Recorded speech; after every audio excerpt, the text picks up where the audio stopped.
ये भैंस वाला तू भी बैट वाले क्या है? अभी मेरे को 6 साल से झांसा मार रहा है कि मैं आपको 3 लाख वाली एक भैंस दूंगा, जो मेरे को तो भैंस आज तक दी नहीं। मैं ऐसे ही आपको नंगा करता जाऊंगा जब तक भैंस नहीं दोगे तब तक। बड़ी खुशी की बात है कि आज देखो, मैं तो साइंस का छात्र रहा और उसके बाद मेडिकल कॉलेज में चला गया 12वीं के पास, तो हमने तो ज़्यादा इतिहास पढ़ा नहीं। और लेकिन इतनी जानकारी जरूर है कि हमारे यहाँ भी बहुत बड़े सम्राट हुए हैं, बहुत बड़े राजा हुए हैं, पराक्रमी हुए हैं। और इस बात का मेरे को आज गर्व है कि मैं ऐसी धरती पर आया हूं जहां से पराक्रमी राव बादा ने अकबर के दांत खट्टे किए थे। मैं बैठा बैठा सोच रहा था कि महाराणा प्रताप ने अकबर को परास्त किया। इतिहास पुरुष है, उनको हम पूछते हैं, पूरा देश दुनिया पूछती है। लेकिन अनेकों बार हमला करने के बाद भी अकबर बार बार यहां से परास्त होकर गया। उस महापुरुष का इतिहास हम जनता के बीच में नहीं रख सके। ये हमारी कमजोरी है, विशेषकर मेरे जैसे लोगों की कमजोरी है कि हम इस महापुरुष बहुत हैं, मेधाशीरा।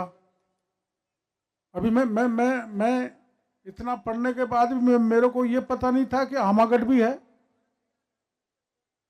लेकिन जब आमागढ़ की नई कहानी चालू हुई, आपको पता है, आपके एमएलए साहब है, मैं कोई उनके खिलाफ नहीं बोल रहा, और हमारे वहां वो एमएलए साहब है रामकेश जी।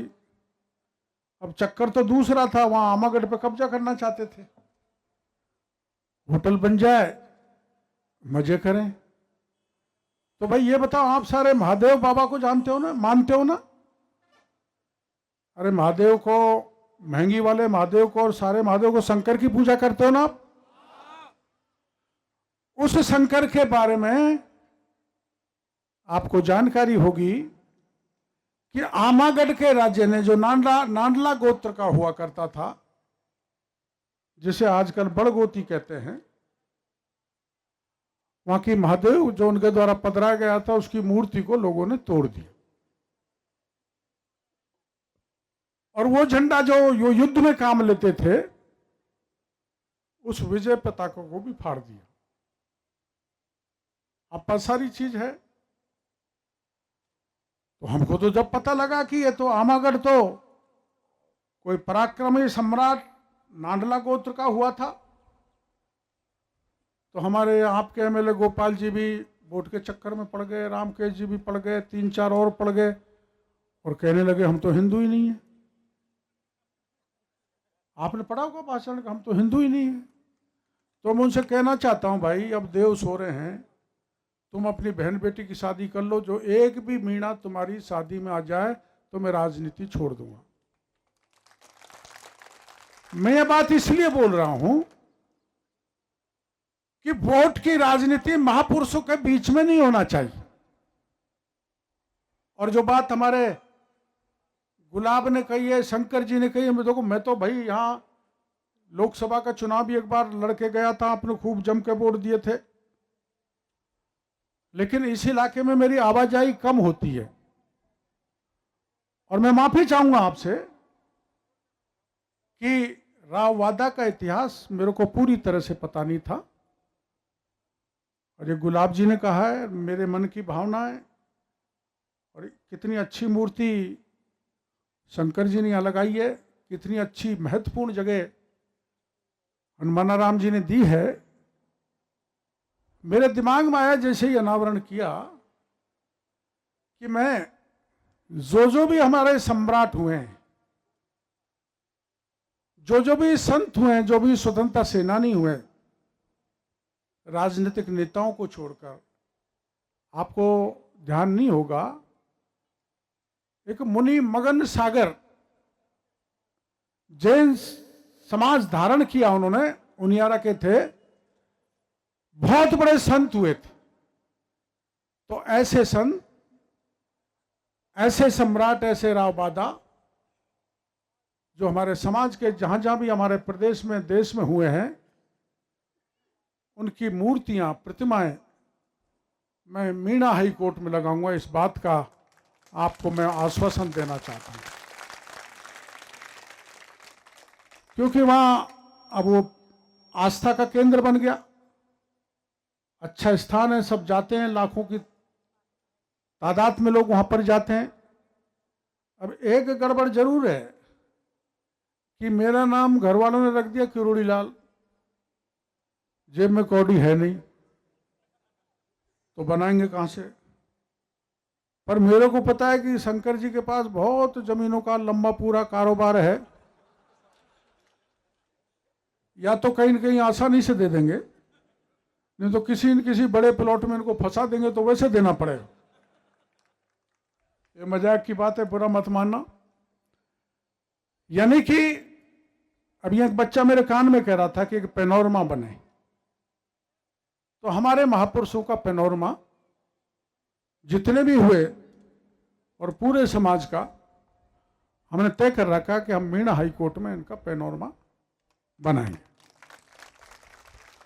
अब ये बात सही है, जो दांतलगढ़ है जहां महल था,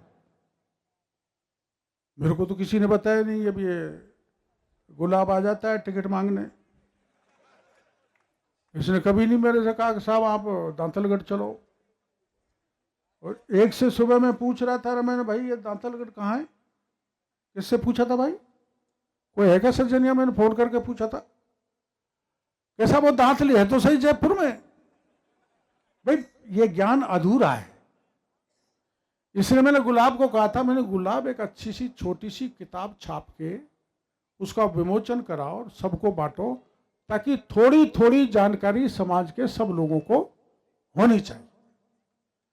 अब आजकल के बच्चों को क्या जानकारी है आप जानते हो, ऊट पटांग जानकारी। ये फेसबुक पे, सोशल मीडिया पर इनके हीरो दूसरे हैं, पर इनके हीरो राव बादा बना रहे, उसलिए इनको इतिहास की किताबें बांटना और इनको समझाना, बताना बहुत जरूरी है। तो ये पहाड़ी की जो बात चली, कह रहे वन विभाग में चली गई, और वो नरहट वो भी हमारे छाजूराम जी वो सीआर मीणा जी बता रहे थे, जो बहुत बड़े अफसर हैं, रिटायर हुए हैं, अपने थानाका जी से टिकट मांग रहे हमारी पार्टी से ही, तो ये कह रहे थे कि वो स्थान भी वन विभाग से मुक्त होना चाहिए। अबे शंकर जी, मैं एक बात कह दूं, बुरा नहीं मानो तो, कहाँ गए शंकर जी, गए क्या, ठीक है गए जब तो, अच्छा यहीं बैठेगा। देखो ये राव बादा का आशीर्वाद मिला, और भाई यही लड़ेंगे जब, तो मैं आपको कुछ कहना नहीं चाहता। इनको कांग्रेस ने टिकट दे दिया, तो मैं इनके खिलाफ भगता आऊंगा, लेकिन मैं राजनीति नहीं कर रहा, मैं तो सीधी सट बात कर रहा हूं। रेवड़ी बहुत बांट रहे हैं ये। अरे तुमको मोबाइल मिले कि नहीं मिले भाई, अरे चुनाव से पहले शंकर जी इनको मोबाइल तो बंटवाओ। हमारा राज आया, देखो राज तो ऊपर वाला देता है, या आप देते हो, या राव बादा की संतान देगी। हमारा राज आया तो इस किले का पूरा जीर्णोद्धार करने की जिम्मेदारी डॉक्टर किरोड़ी लाल की। और नहीं आया, देखो कोई भरोसा नहीं आया तो पूरा ब्याडवाल समाज मेरे साथ एक जगह इकट्ठा होकर राजस्थान का चल लेना, इसका जीर्णोद्धार किसी की भी सरकार हो, हमारी की तो बात नहीं, कोई आ जाए, और क्योंकि यहाँ आप पार्टी के लोग भी घूम रहे हैं, सभी घूम रहे हैं, कोई आ जाए तो आप तो मेरे साथ हाथ में सोटा और लंगोटा पहन के चल चलना। इसको आर्कोलॉजिक सर्वे ऑफ इंडिया में शामिल कराकर जीर्णोद्धार कराने की जिम्मेदारी मेरी है। अब भी मैं कह रहा हूं आपको, देखो मैं, ये तो राजनीति की बात है, आप 5 लोग 10 लोग शंकर जी को भी ले चलना या अपनी पूरी कार्यकारिणी, एक दिन मेरे साथ दिल्ली चलो, दिल्ली 5-11 इससे ज्यादा नहीं। अब चूंकि आचार संहिता लगने वाली है इसलिए जल्दी चलोगे तो आर्कियोलॉजी सर्वे ऑफ इंडिया का मंत्री अपने राजस्थान का है, तो मैं उसको कहूंगा कि आप पार्टी का भला चाहते हो तो इसको ASI में शामिल कर लो, आर्कियोलॉजिकल सर्वे ऑफ इंडिया में, क्योंकि समय बहुत रह गया, इसलिए कोई आश्वासन देके नहीं जाना चाहता कहीं मैं चुनाव में आऊं और तुम कह गए थे तुम्हारी मांग पूरी नहीं हुई तो दिक्कत आएगी। और ये मैं अंतर्मन से कह रहा हूं, ऐसे महापुरुष, ऐसे सम्राट जिनको राव का पद दिया गया बहुत कम मिलते हैं। इसका हमको सबको, पूरे समाज को, केवल ब्याडवाल को नहीं और केवल मीणा समाज को नहीं, इस इलाके की पूरी जनता को इस बात का गर्व होना चाहिए कि एक इतना बड़ा सम्राट जिसको राव की पद की मिली वो हमको हमारे समाज से था। अभी मैं गया था एक दिन यहां अपने महेंद्र जी के साथ, ये सीर रहा है रामगढ़ के किले में, तो जो वहां के राजा राव मेदा,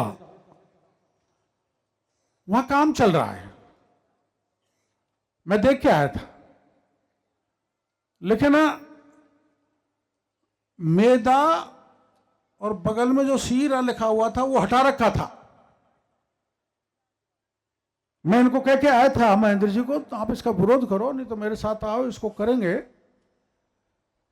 पर मैंने ये बात इसलिए कही है कि हमारे इतिहास को पूरी तरह से मिटा दिया गया विरोधियों ने,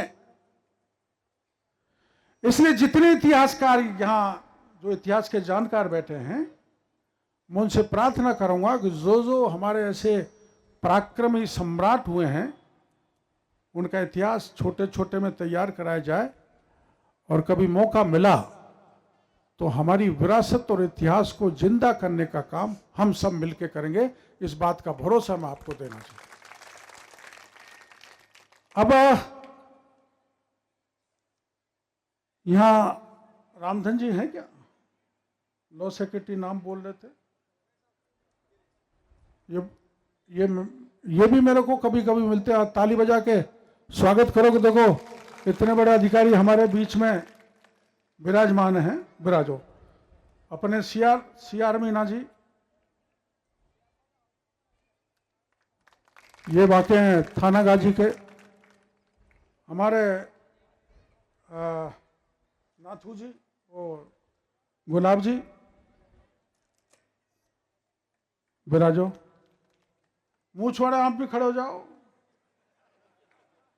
मैंने उनको टोका, हाँ आपके ब्याही हैं तो मैं, आपने ब्याहीवाद फैला रखा है यहाँ पर। मैं एक चंद जी को बुला लिया, उनको बुला लिया।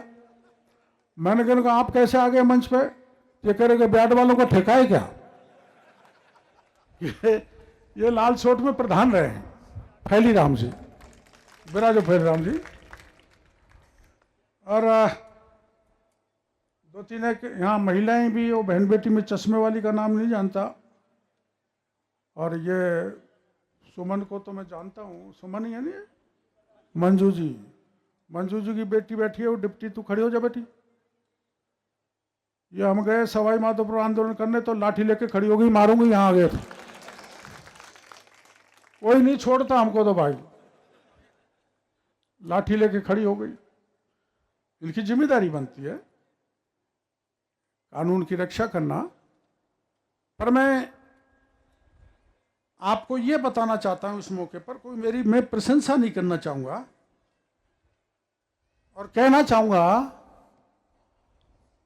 कि अपन को एक होकर, संगठित होकर ऐसे प्रतिनिधि भेजने चाहिए जो विधानसभा में जाकर जनता की मजबूती से लड़ाई लड़ें और जनता के बीच पे सड़क पर उतरकर जनता का समस्याओं का समाधान कराएं।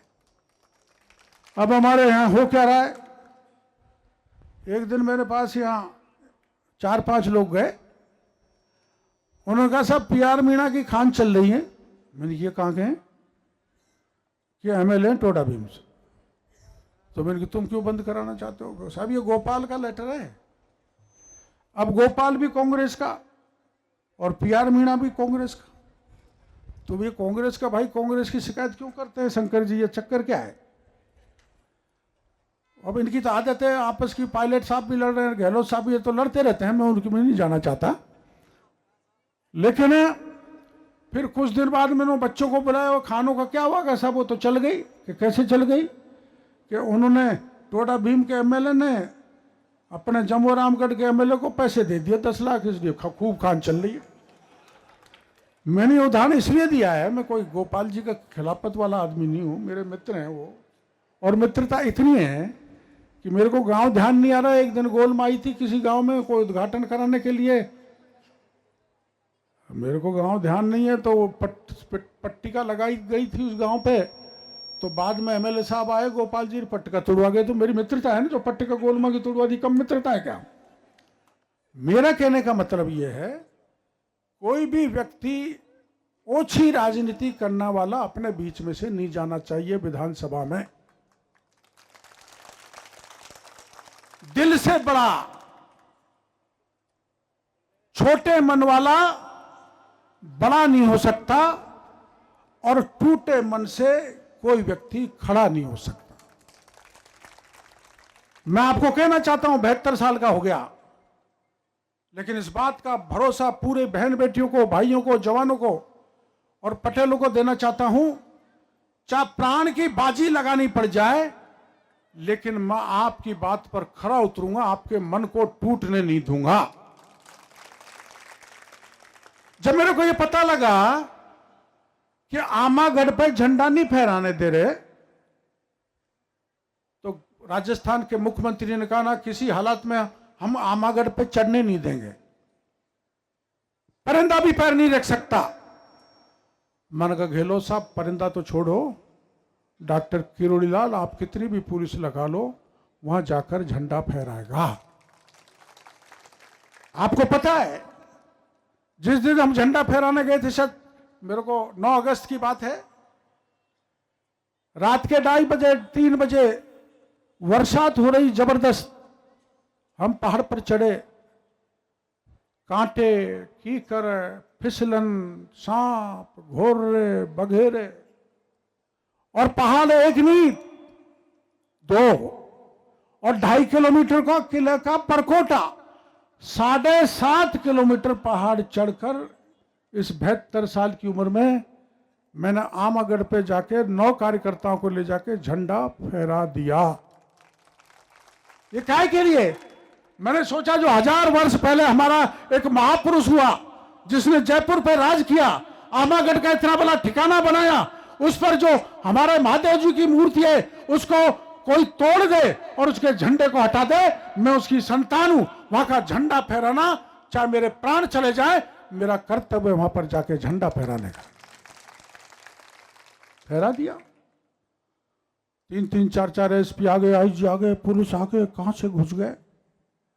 मैंने कहा आपने क्या व्यवस्था की थी? 1200 की पुलिस थी, ड्रोन था, बंदूक थी, गोली थी, अश्रु गैस थे, अग्नि वर्षा थी।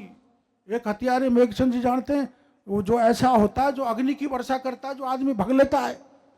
मैंने कहा तो कहाँ चले गए? वो तो नीचे खड़े हैं। तो चढ़ाला उनको। चढ़े कैसे? क्योंकि अग्नि वर्षा करने वाला पहाड़ पे नहीं चढ़ सकता।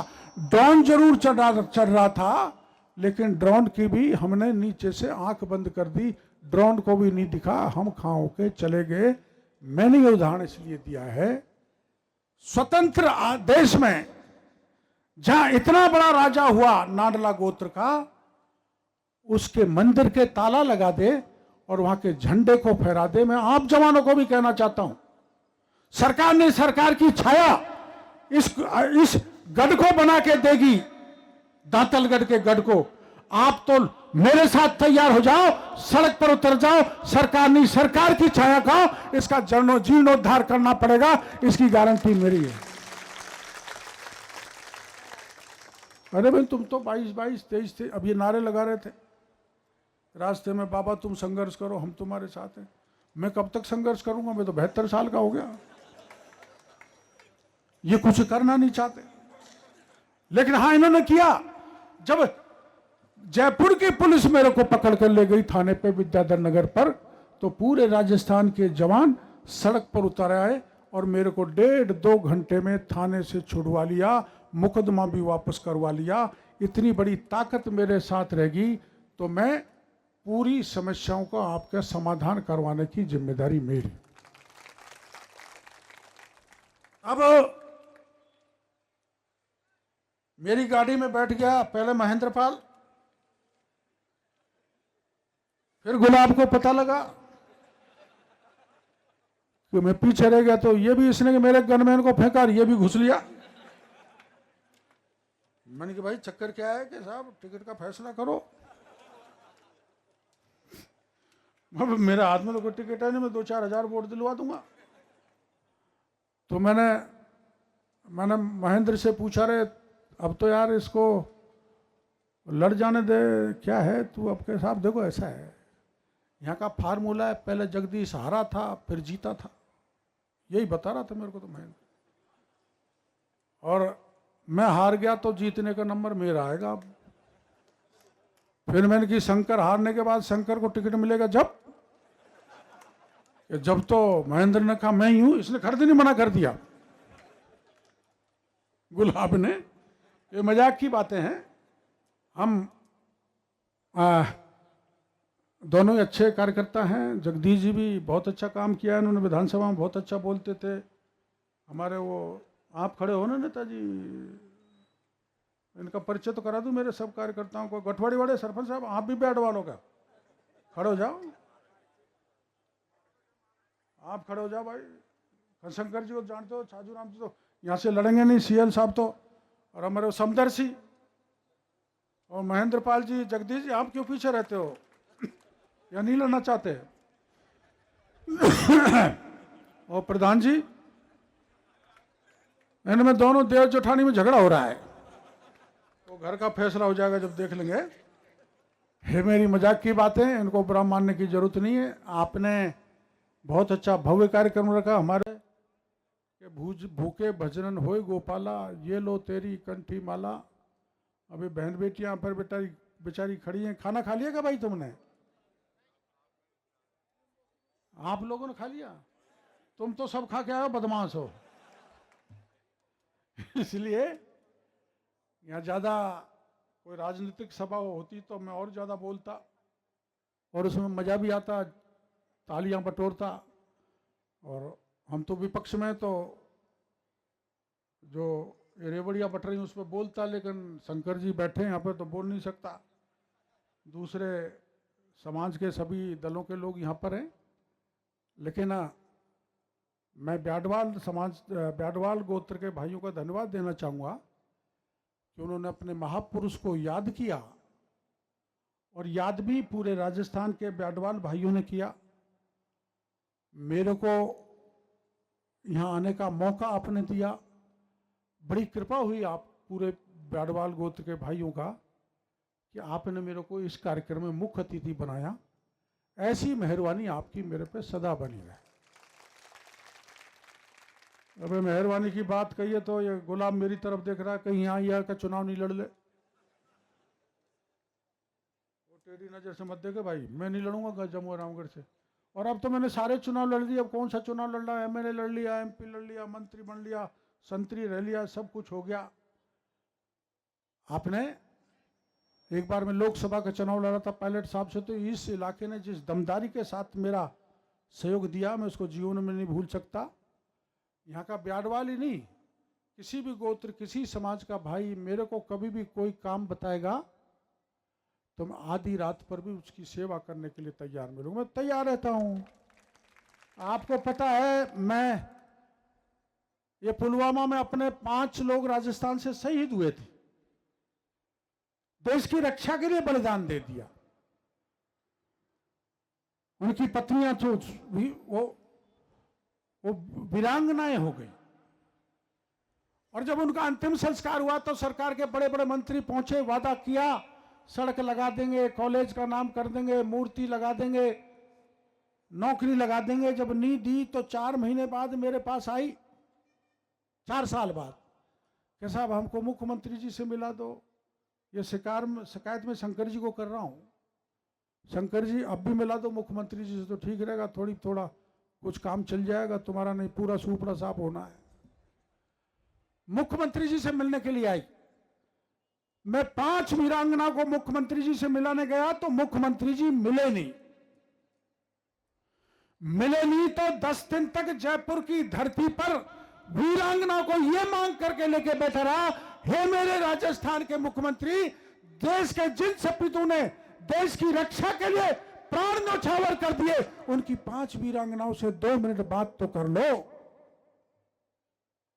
लेकिन राजस्थान के मुख्यमंत्री ने बात करना उचित नहीं समझा, और किया क्या? वीरांगनाओं के बाल खींचे, शरीर नोचा, साड़ी खींची, और आपको पता है मेरे को उठा के लागे, मेरे कपड़े फाड़ दिए, मेरी गर्दन मरोड़ दी। देखो, हम राजनीतिक कार्यकर्ता हैं, हमारा राज आए तो शंकर जी के भी लाठी पड़ेंगे, जेल भी जा सकता है, सुरगेश भी चल सकता है। मैं इसको बुरा नहीं मानता, मेरे पे लाठी चढ़े, गोली चले, जेल में डालें, लेकिन जिस मां के सपूत सीमा पर जाके जिन्होंने बलिदान दे दिया, उनकी वीरांगनाओं का अपमान करे, क्या उस अपमान को आप बर्दाश्त कर जाओगे? इसलिए आने वाले समय में यह ध्यान रखना, मेरे लिए नहीं, देश की रक्षा करने वाले जिन्होंने भी देश की रक्षा की, उनकी बहन बेटी की इज्जत लूटने की कोई कोशिश करे तो उसको कतई माफ नहीं करना। ये बात कह के मैं इस भाषण को समाप्त करता हूं, और आपने मेरे को बुलाया, भव्य स्वागत किया, इसके लिए बहुत धन्यवाद देना चाहता हूं। और इसका वादा करके जा रहा हूं कि वादा राव का बहुत भव्य प्रतिमा बाकी के दूसरे राजा हमारे हुए वो मीना हाई कोर्ट में लगाएंगे, और इसको एएसआई में इसको करवाएंगे। मैं शंकर जी को कह के चाह रहा हूं, शंकर जी आप खुद आए, मेरे साथ दिल्ली चलें, मैं मंत्री से कहूंगा कि इसको एएसआई में डिक्लेयर करें, वन विभाग से बाहर करें, ताकि हम एक अच्छा स्थान यहां पर बना सकें। इन्हीं शब्दों के साथ आप सब भाइयों का बहुत बहुत आभार प्रदर्शन करना चाहता हूं, धन्यवाद देना चाहता हूं। राम राम साहब।